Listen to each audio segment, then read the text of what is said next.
guy too, okay? I mean, it's every guy's worst nightmare getting accused like that. Can you guess what every woman's worst nightmare is? It's the...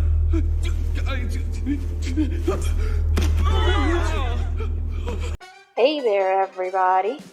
Today, we'll be exploring the not-so-subtle themes of masculinity and individuality in Beastars. The series is remarkable in how it weaves together authenticity, self-discovery, and societal expectations. The story makes us ponder what it truly means to be an individual in today's evolving world. Remember to hit the like button, subscribe for more, and let's get into it.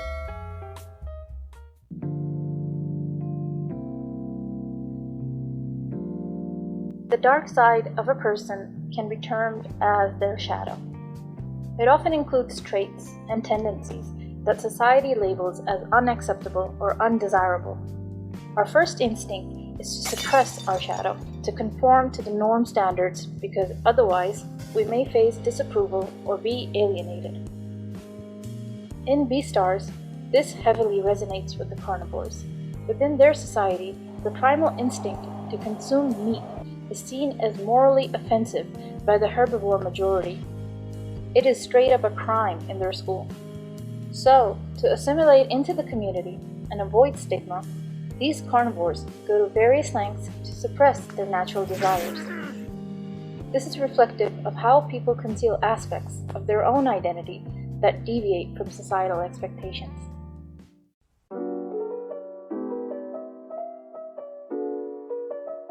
Legacy, the gray wolf and the nice guy, struggles immensely with repressing his predatory instincts. He knows it is natural for carnivores to eat meat, but still rejects it because of social morals. He not only battles with himself, but also criticizes and judges others for giving in to their instincts. He does his best to keep up with the meek and harmless persona and control his cravings. On the other hand, there is Louis, a red deer and a manly man. He is driven by his desire to be strong and dominant, even though he is a herbivore in a world of carnivores.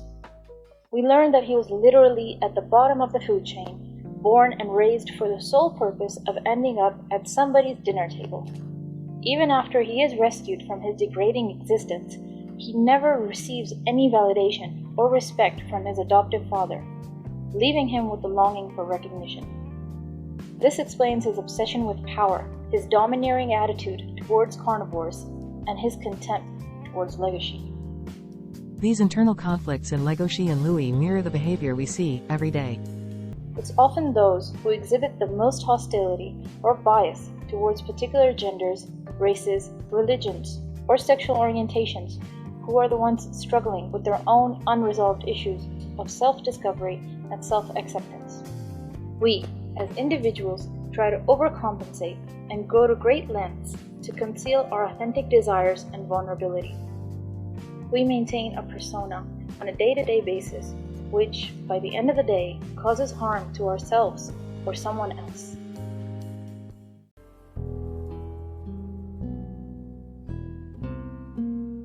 Riz, a brown bear and the ultimate nice guy, is also seen struggling with his carnivorous desire to eat meat. But, unlike Legacy, he lacks a moral compass telling him that these desires are wrong. On top of that, unlike Legacy, he can't suppress his cravings on willpower alone. Riz is bound by government regulations to take suppressant medication, which keeps his physical size and cravings in check, rendering him non-threatening to society. These mandated suppressants cause these bears debilitating headaches that only drinking honey can fix. So, unintentionally, Riz has an image of harmlessness. His herbivore classmates view him as a gentle giant and approach him casually, and he doesn't bother to correct anyone. He perpetuates this facade because, of course he does. It makes sense. It would make his life so much easier in this herbivore-dominated society. However, when he meets Tem recognizes that Riz is a scary carnivore. I was kind of struck by just how big your body is. It's just that nobody's ever told me that before. This comment is one that Tem may have given to other predators too, but Riz has never received one before. So, He deludes himself into believing that they share some sort of extraordinary friendship. He reveals his dangerous side to Tem, hoping for some kind of special bestie award. And when Tem, overwhelmed by fear and reality, rejects him, Riz gives in to his thirst and devours him.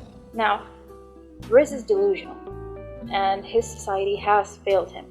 So Riz convinces himself that being eaten by him was the best thing ever to happen to Tem. That eating his friend was the purest thing that he could do for him, when in reality, it was horrifying. Showcasing these instincts, medications, and delusions adds depth to Riz's character and reminds us what the worst-case scenario for a herbivore and a carnivore really is. The dive into instincts and morality is reflective of our own society, where many people find themselves suppressing their innate desires. A society that systemically marginalizes and openly rejects a specific community harms every member of that society. Those who experience ostracization may resort to self-harm, self-murder, or even violence, and some convince themselves that their actions are justified for the greater good. Have you seen what it's like out there, Murray? They think that we'll just sit there and take it like good little boys, that we won't werewolf and go wild. You finished? What happened to Riz is something that could easily happen to Legacy or any other carnivore in their school or community. And it does, because that's why the black market exists, and also why Goheen's rehab center exists.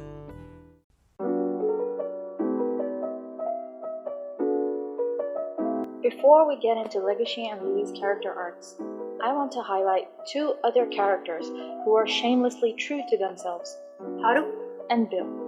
There's also the chicken, but she has it pretty easy, so we won't be talking about her. For similar reasons, we won't get into this goat guy either. Haru is a cute white dwarf rabbit. She is the embodiment of pretty privilege in Beastars. She has unrestricted access to her diet, and she does not have to hide any predatory instincts. She draws admiration from the males of every species, which inevitably sparks jealousy and contempt. But even though Haru is bullied, she does not care to be nice or reject anyone just to appease her peers. She does whatever she wants. Even though her desire of bedding someone stems from a complex place, she's not conflicted about it. She knows that she is slut-shamed across the entire school, but she doesn't care. She speaks up for herself and settles into being alone. She is assertive and brave in the face of carnivores. A little thing like judgment won't scare her. She accepts herself as the beautiful, fragile, promiscuous bunny that she is. On the other end, we have Bill, a fierce Bengal tiger. He is also unabashedly himself.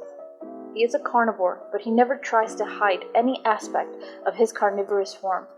He is ambitious and isn't afraid to butt heads with Legacy or anyone else.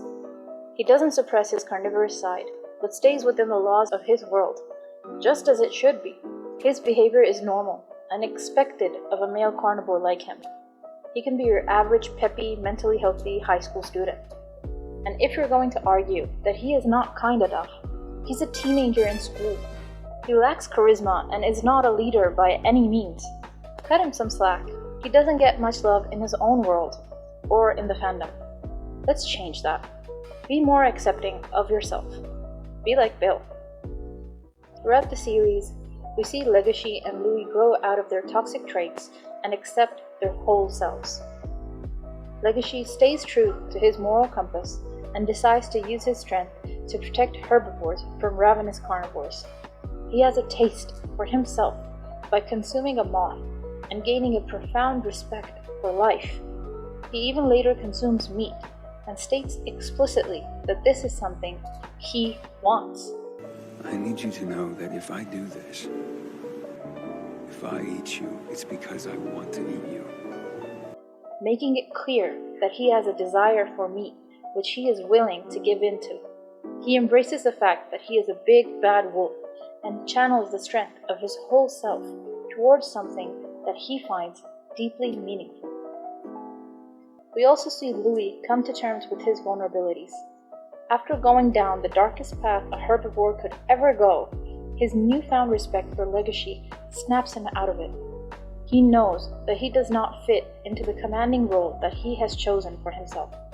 He accepts the fact that he is a herbivore and that it's okay if he ends up as someone's meal. He takes his power back by being the one to offer up his leg to legacy. He is finally free of the literal label on his body and feels more at ease in his existence. This helps him become more self-assured and less dominating towards his peers. What you did is unforgivable. But please forgive me for not recognizing your loneliness. Our bad sides are not a bad thing. Our shadows don't cast darkness over our whole. There is a great achievement in understanding your whole self. There is a great achievement in allowing yourself to evolve.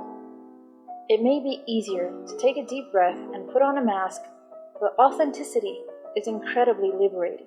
I dropped the whole trying to be something for somebody a long time ago. So I don't have any trouble being myself, and I don't have any trouble saying no when I mean no. I don't feel there is a, pressing responsibility to please everyone.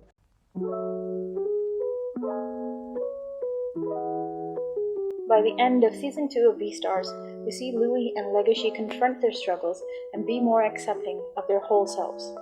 They accept their innate flaws and are stronger because of them. This was only possible because of their mentors. Legacy finds Gohin and Louis finds Ibuki. Ibuki is a complete opposite of Louis' father. His focus isn't power and status, and he doesn't impose any pressure on Louis to maintain the persona of a carnivorous mob boss. Instead, Ibuki genuinely cares about Louis' well-being, offering him to freely eat plant-based food. He refrains from doing anything that may remind Louis of their biological standing, and even orders a junior to shoot him if ever need be. Thank you for always hunching, so that we could see each other eye to eye. He gave me this gun with specific instructions to shoot him, in case he lost it and tried to eat you. Ibuki realizes and respects Louis not out of fear, but as a sincere acknowledgement of Louis as he truly is. A red deer, a herbivore, working to improve their society and standing tall among carnivores. This validation fosters a sense of self-worth in Louis, allowing him to see himself as a respectable herbivore. On the other side of the black market, Gohin is fulfilling his role of helping Legacy control his carnivorous urges. Gohin's strength, moral values, resolve, and no-nonsense attitude are the reasons why Legacy decides to train with him. This beast of a panda follows a strict grass diet and is in charge of a rehab for ravenous carnivores, effectively saving them and their potential victims. His way of life resonates deeply with Legacy. Legacy's will to protect all his herbivore friends could only be realized with Gohin.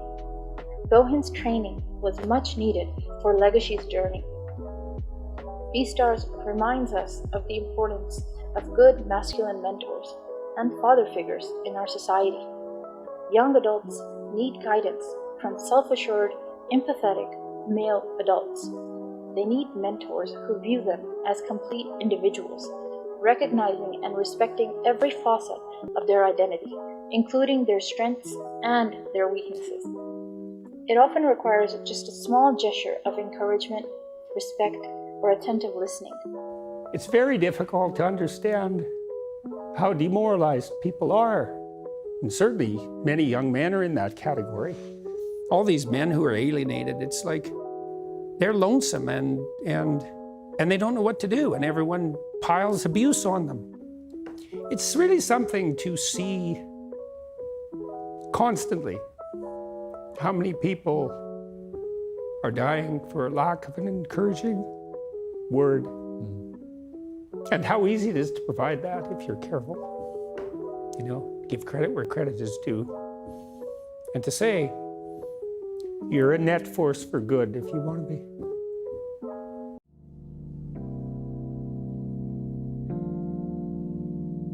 Just like the carnivores in Beastars, cis straight men are seen as having inherent advantages, especially if they're white, causing misguided assumptions and limited support.